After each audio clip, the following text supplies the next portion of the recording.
Yeah. Reading from Srimad Bhagavatam, Canto 1, Chapter 4, Text number 20. Stri Sudra Dvija Bandhuna Trayina Shruti Gochara Karma Shreyasi Mudhana Shabra Shreya Evam Bhavedya Iti Bharatam Akhyana Kripaya Munina Kritam Stri Sudra Dvijana Trayina Shruti Gochara Karma Shreyasi Mudhana Shreya Evam Bhavedya Iti Bharatam Akhyana Kripaya Munina Kritam Stri Dvija Bandhuna Trayina Shruti Gochara Karma Shreyasi Mudhana Shreya Evam Bhavedya Iti Bharatam Akhyana Kripaya Munina Kritam Stri Sudra Dvija Bandhuna Trayina Shruti Gochara Karma Shreyasi Mudhana Shreya Evam Bhavedya Iti Bharatam Akhyana Kripaya Munina Sri Sudra Dvija Dihunam Shriyana Shruti Gopana Trayina Shruti Gochara Karma Shriyasi Mudhanam Karma Shreyasi Mudhana Shriya Ivam Bhavedya Shreya Evam Bhavedya Iti Bharatam Akhayanam Iti Bharatam Akhyana Paya Munina Kritam Kripaya Munina Kritam Stri Sudra Dvija Bandhuna Trayina Shruchara Karma Shreyasi Mudhana Shreya Evam Bhavedya Iti Bharatam Kripaya Munina Kritam Stri, the woman class. Sudra, the laboring class. Dvija Bandhuna, of the friends of the twice born. Trayi, three. Not. Shruti Gochara, for understanding. Karma, inactivities. Shreyasi, in welfare. Mudhana, of the fools. Shreya, supreme benefit. Evam, thus. Bhaved, achieved. Iha, by this. Iti, thus thinking. Bharatam, the great Mahabharata. Akhyana, historical facts. Kripaya, out of great mercy. Munina, by the Muni. Kritam, is completed. Out of compassion, the sage thought it wise that this would enable men to achieve the ultimate goal of life. Thus, he compiled the great historical narration called the Mahabharata, women, laborers, and friends of the twice born. Purport by His Divine Grace, Abhay Charanarinda Bhakti Vedanta Swami Srila Prabhupada ki Jai. The friends of the twice born families are those who are born in the families of Brahmins, Kshatriyas, and Vaishyas, or the spiritually cultured families, but who themselves are not equal to their fathers. Such descendants are not recognized as such for want of purificatory achievements. The purificatory activities begin even before the birth of a child. And the seed-giving reformatory process is called Garbhadan Samskara. One who has not undergone such Garbhadan Samskara or spiritual family planning is not accepted as being of an actual twice-born family. The Garbhadan Samskara is followed by other purificatory processes, out of which the sacred thread ceremony is one. This is performed at the time of spiritual initiation. After this particular samskara, one is called twice born. One birth is calculated during the seed-giving samskara, and the second birth is calculated at the time of spiritual initiation. One who has been able to undergo such important samskars can be called a bona fide twice born. If the father and the mother do not undertake the process of spiritual family planning and simply children out of passion only, their children are called Dvija Bandhus. These Dvija Bandhus are certainly not as intelligent as the children of the regular twice-born families. The Dvija Bandhus are classified with the Sudras and the woman class, who are by nature less intelligent. The Sudras and the woman class do not have any samskar save and except the ceremony of marriage. The less intelligent classes of men, namely women, Sudras, and unqualified sons of the high castes, are devoid of necessary qualifications to understand the purpose of the transcendental Vedas. For them, the Mahabharata was prepared. The purpose of the Mahabharata is to administer the purpose of the Vedas, and therefore, within this Mahabharata, the summary Veda of Bhagavad Gita is placed. The less intelligent are more interested in stories than in philosophy, and therefore the philosophy of the Vedas in the form of the Bhagavad Gita is spoken by the Lord Sri Krishna. Vyasadeva and Lord Krishna are both on the transcendental plane, and therefore they cooperated in doing good to the fallen souls of this age. The Bhagavad Gita is the essence of all Vedic knowledge. It is the first book of spiritual values, as the Upanishads are. The Vedanta philosophy is the subject matter for study by the spiritual graduates. Only the postgraduate spiritual student can enter into the spiritual or devotional service of the Lord. It is a great science, and the great professor is the Lord himself in the form of Lord Sri Chaitanya Mahaprabhu. And persons who are empowered by him can initiate others in the loving service of the Lord.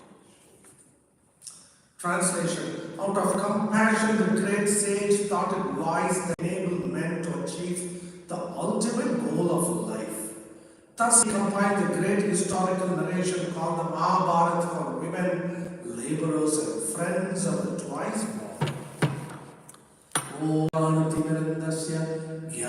Jnananjana Chalakya Charunmilitam Yena Tasmai Shri Gurave Namah.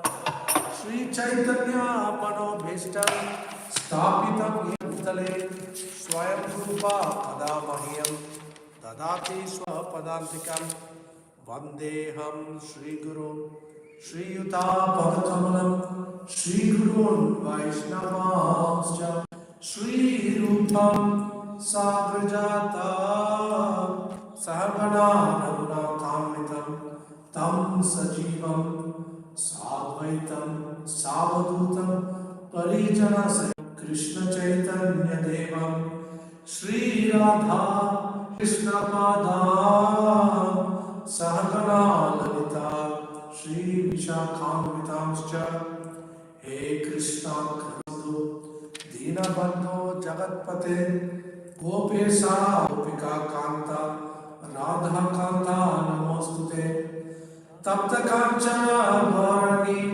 Radhe Vrindavani Vrishabhanu Sute Devi Pranamami Haripriye Vancha Kalpatarubhyascha Kripa Sindhubhya Evacha Patitanam Pavanebhyo Vaishnave Namo Namah Namo Vishnupadaya Krishna Prasaya Bhutale Srimate Bhakti Vedanta Swami Nitinamine Namaste Saraswati Gauravani Pracharine Nirvishesha Shivani Paschatya Sakarine Jai Krishna Chaitanya Prabhu Nityananda Shri Advaita Gadadhara Shivasadi Gaura Bhakta Hare Krishna Krishna Krishna Hare Hare Hare Rama Rama Rama Hare Hare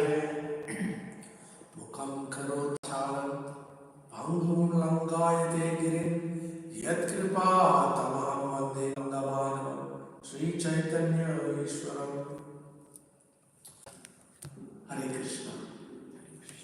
So we are assembled here today in this holiest of holy places, Shri Devasadan Mandir, to discuss this holiest of all holy scriptures, Srimad Bhagavatam. Srimad Bhagavatam spoken 5,000 years ago by Srila Sukadeva Goswami to his disciple Parikshit Maharaj, who was a very great king. The Srimad Bhagavatam is an extraordinary benefit to all the humanity. Krishna appeared around 5,000 years ago, and he performed pastimes on this earth. And then when he was getting ready to wind up his pastimes on this planet and return to the spiritual world, there was great concern in the absence of the Lord. What would happen to all humanity? And therefore, Srimad Bhagavatam was spoken. Srimad Bhagavatam is non-different than Krishna. It is worshipful. By taking shelter of the instructions of Srimad Bhagavatam, we can surrender fully to Krishna. So this was an incredible benediction for all humanity that Srimad Bhagavatam was spoken. In the Bhagavad Gita, Krishna tells Arjuna, Yada yada hi dhammasya glanir bhavati bharata abhyuthana dhammasya tadatmanam srijamyam paritranaya sadhunam vinashaya cha dushkritam dharma sansthapanarthaya sambhavami yuge. Whenever there is a decline in religious principles and a permanent rise in irreligion, I personally sent into this world to annihilate the demoniac forces and to protect his saintly qualities. So Krishna gives one of the reasons for his advent into this material world. Queen Kunti in Srimad Bhagavatam we read that she gives some reasons for the Lord's appearance in this world. She gives a variety of reasons, citing other sources. So Maharani Kunti says, some people say that, O Lord Krishna, you descend into this world to glorify the saintly kings. The word used in this regard is Punya Shloka. So actually when Maharaj Yudhishthira was born, he was given this name Punya Shloka. So Mother Kunti says, Krishna descends. Some people say that Krishna descends in order to glorify great saintly kings such as Maharaj Yudhishthira. In Vedic times, the kings were representatives of the Supreme Personality of Godhead. We read in the history of our culture, so many great kings ruled this world, and they were perfectly Krishna conscious, such as Maharaj Yudhishthira and his grandson Maharaj Parikshit. Now these people were great kings and perfect devotees of Krishna because they saw every citizen of their kingdom, every entity in their kingdom as the part and parcel of Krishna. So they ruled their kingdom in this mood. A couple of Saturdays ago, we discussed this in Srimad Bhagavatam. Maharaj Parikshit was one such king who saw every living entity in his kingdom as a part and parcel of Krishna, who had been placed under his care. So he served them in that mood. He did not consider these are mine. Everyone belongs to Krishna. All living entities belong to Krishna. Everything in existence belongs to Krishna. So he ruled the kingdom in such a perfect mood. And because he ruled in such a mood, he cared for the well-being of all living entities in his kingdom. And so everybody was happy. And if the subjects are happy with the king, then they follow the example by the king. And because the king was a perfect devotee of Krishna, the whole kingdom becomes Krishna conscious. So Queen Kunti, she says, some people say Krishna descends into this world to glorify the saintly kings. There are some others who say, Queen Kunti continues in her prayers, that others say that Krishna descends into this world. He descended into this world to glorify King Yadu. King Yadu. Oh, Yadu. Now the Yadu dynasty, Krishna appeared in the Yadu dynasty, in the dynasty of King Yadu. Now His Grace Nanda Dulal Prabhu, I was hearing a lecture just last night that he gave in the ISKCON Detroit temple. He gives a brilliant example. There are some hills in India called the Malaya Hills. Now India is a large country. It is the 7th largest country in the world.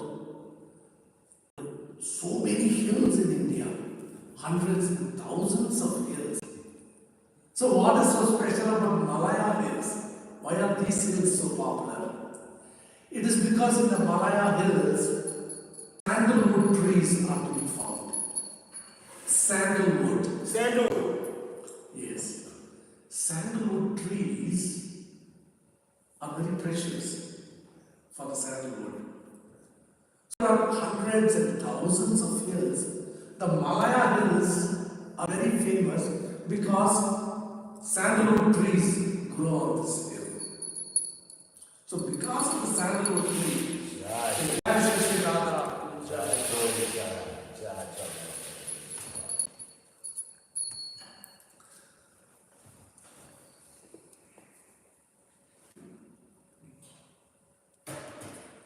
because of the sandalwood trees, the Malayas have become famous. Likewise, because the personality of God appeared in the Yadu dynasty, the entire dynasty has become glorified and famous. So Queen Kunti says that people say that Lord Krishna appeared in the Yadu dynasty in order to glorify King Yadu. After whom this dynasty is named, Yadu dynasty. Now when Krishna appeared in the prison house, we read in Srimad Bhagavatam that Krishna appeared in the prison house of Kamsa. He was born to Devaki and Vasudeva. So before the Lord appeared, Devaki and Vasudeva prayed intensely for the Lord to appear. Because people in general in the kingdom were suffering from the atrocities committed by the cruel king Kamsa. So Maharani Kunti, she said that some people say that in order to answer the prayers of Vasudeva and Devaki, Krishna appeared in this world. Yet others, Queen Kunti says, yet others say that Krishna appeared because of the prayers of Lord Brahma. Brahma prayed to Lord Krishna to appear in this world and to protect the citizens of the world from atrocities being committed by rogue kings. So, some people say that Krishna descended into this world to protect the citizens in answer to the prayers of Lord Brahma. And then Mother Kunti, she says that Krishna may have also appeared because every living entity is a child of the Lord, as is part and parcel. So in order to inspire them by his own sweet pastimes and attract them back to the spiritual world, the Lord descended into this world. So in this way, Mother Kunti gives so many reasons, citing different sources for why Krishna may have descended into this world. When Grandsire Bhishma, he was laying on the battlefield, on the bed of arrows, Krishna brought Pandavas to see him. Now Yudhishthira Maharaj, after the battle, he was inconsolable. Maharaj Yudhishthira was a very exalted devotee of Krishna and a great leader of men. One of the qualities of great leaders is they take responsibility. Those who lack leadership qualities, they blame others. But great leaders, even when they are not at fault, they take responsibility for whatever has happened in their kingdom.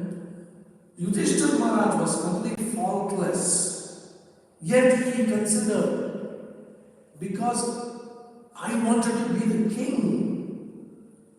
A great battle took place and so many millions and millions of people have died.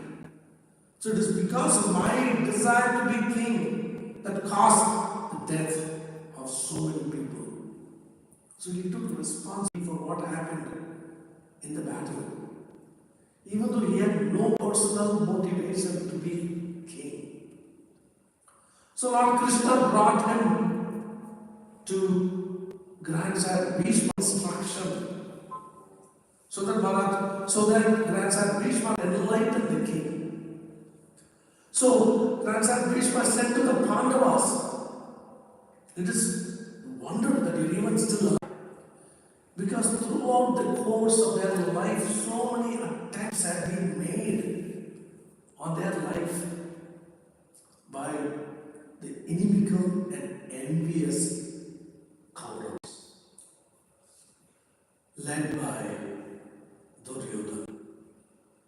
So these historical narratives are described in detail in the epic called Mahabharata, which Srila Prabhupada has touched upon in this purport.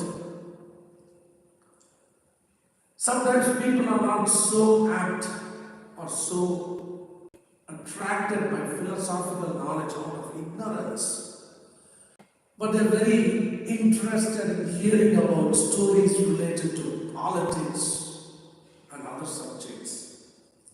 So Srila Dev, he brilliantly compiled the scriptures in such a way that people with no taste can also somehow or other come in contact with spiritual knowledge. So within the Mahabharata is a section where Krishna is speaking to Arjuna the Bhagavad Gita.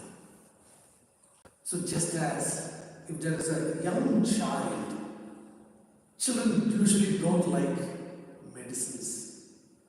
But if they are sick, the mother has to administer the medicine as prescribed by the doctor so the child can be healed. So what does the mother do? Sometimes she sticks the medicine within something that's sweet and honey. So the child takes that thinking it's nice and sweet, even though there is bitter medicine in the middle.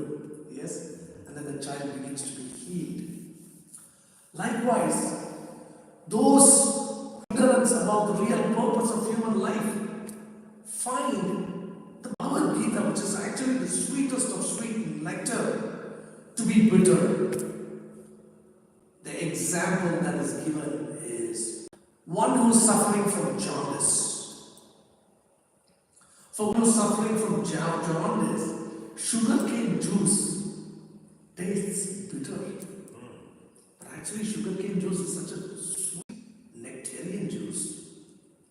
But as the jaundice recedes from the body, one begins to taste the sweetness of sugarcane juice.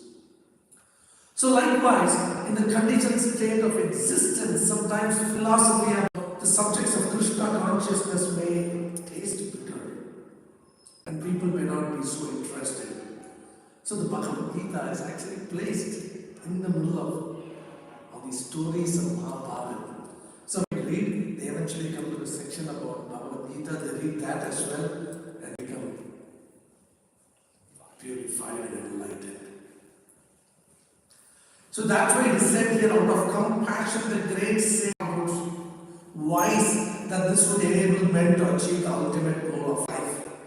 Thus he compiled the great historical narration called the Mahabharata for the benefit of everyone. Grandsire Bhishma, he addresses the Pandavas and he said, it is a wonder that you are even still alive, because so many attempts have been made by the Kauravas on the life of us. It is only by the careful protection of their uncle Vidura and their cousin and intimate friend Sri Krishna that they were fully protected. So Bhishma said to the Pandavas, you are only still alive for 3 reasons.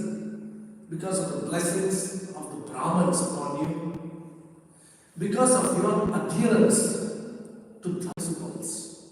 The Pandavas, all their life, they were loyal to dharmic principles. And the third reason he gave is because of Achyuta, Krishna, the personality of Godhead. And then he explained that even the great souls, the great sages have been inquiring exhaustively since the beginning of time, but nobody has ever been able to understand Krishna's plans. So we can never understand Krishna's plans. So Nanda Dulal Prabhu at ISKCON Chowpatty, he was saying, the only thing we need to understand is that we cannot understand Krishna's plans. The only thing we need to understand is that we cannot understand Krishna's plans. But Krishna is perfect. Therefore, he has a plan for every living entity. And he has a plan for this whole material creation. So, our plans find their perfection when we apply them to become a plan of Krishna's plans. When we apply ourselves to become a part of Krishna's plans, then we can achieve perfection. Because Krishna is perfect. Our plans are very imperfect. His Holiness Bhaktitirtha Swami Maharaj once said, if you want to make Krishna laugh, tell him your plans. So our plans are very imperfect. But Krishna, he can see past, present, future. So his plans are perfect. So we simply become a part of his plan. Kali Kaler Naam Doshe, Kali Kaler Naam Krishna Avatar. In Kali Yuga, Krishna appears in the form of his own holy names. There is no difference between Krishna and his names. By chanting his holy names, we can cleanse our heart of all the contamination and find fulfillment and ecstasy that we have been longing for. By chanting this mantra, Hare Krishna, Hare Krishna, Krishna Krishna, Hare Hare, Hare Rama, Hare Rama, Hare Hare. All perfection can be achieved. So in Kali Yuga, Lord Krishna has invested all his transcendental potencies in his holy names. Lord Chaitanya, he was on planet Earth for 48 years. And in those years, he only gave 8 verses, instructions. He only composed 8 verses in his life. We know that as Shikshashtaka. And in the Shikshashtaka, Lord Chaitanya has declared, Nam Nam Akari Bahuda Nijas Sarva Shaktis Niyamita Smaranena Kala Etam Krishi Tavakrita Bhagavan Navami Durdeva Vidrisham Ihajani Naruda. Krishna has unlimited names, and in all these names he has immense transcendental potencies. There are no hard and fast rules for chanting of these holy names. So Lord Krishna's names are all powerful. From this verse we understand. Because Krishna is all powerful and he has invested his transcendental energies, potencies in his holy names, we understand that Krishna's names are all powerful. Krishna's names are supremely merciful. Simply by chanting his holy names, one can achieve the highest perfection, which in previous yugas, ages, was very difficult to achieve. In the Satya Yuga, people sat in meditation for thousands of years, they had very long lifespans, they engaged in extraordinary austerities, sitting in meditation without moving for hundreds of years or thousands of years.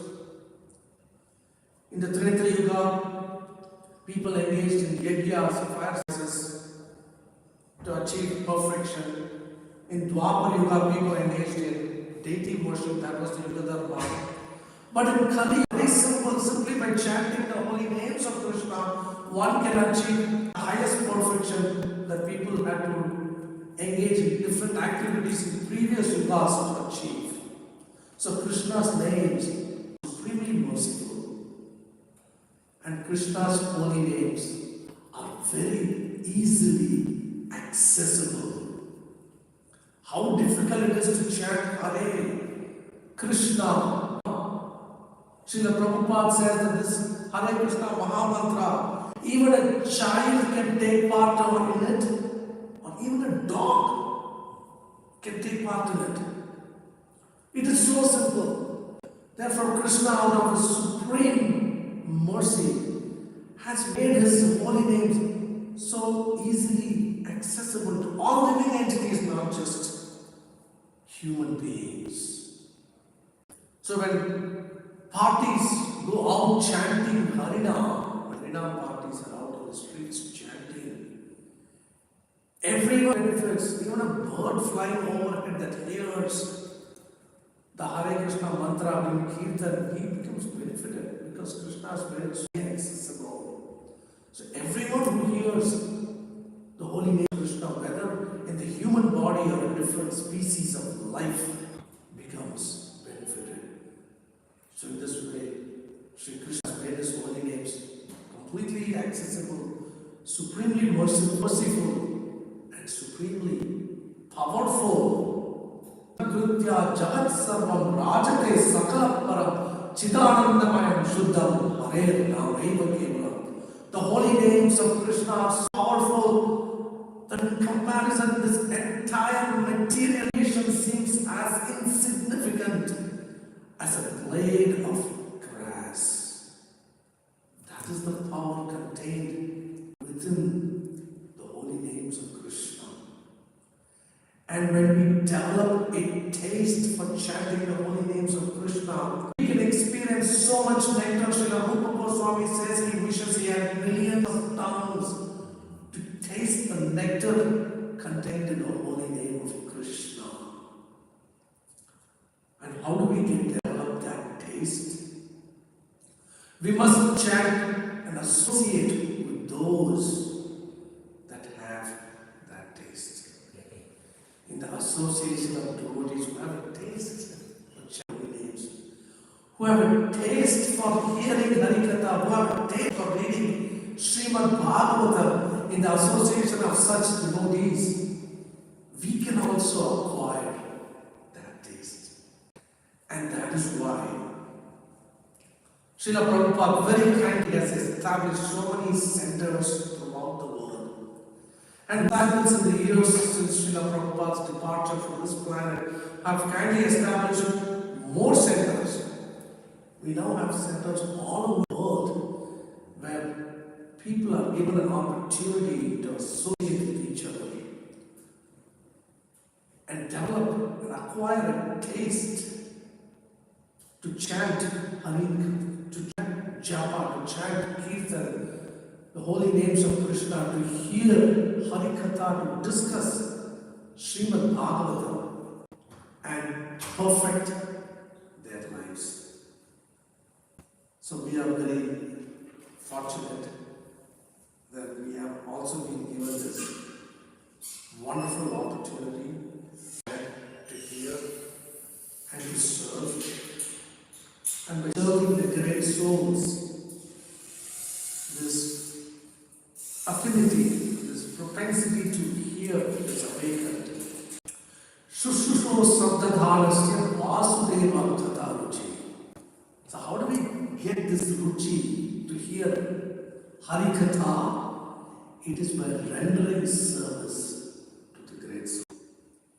So by coming into institutions such as ISKCON and rendering service to the great souls, we awaken that taste for hearing. And what happens when the taste for hearing is awakened? Krishna, within the heart, begins to cleanse our heart of all contamination. And then we start to have a taste for chanting our association of devotees. And in this way, we make rapid progress towards the ultimate goal of human life, Krishna Prema. Jai. Thank you very much. Any questions, comments, or questions? Goosebumps.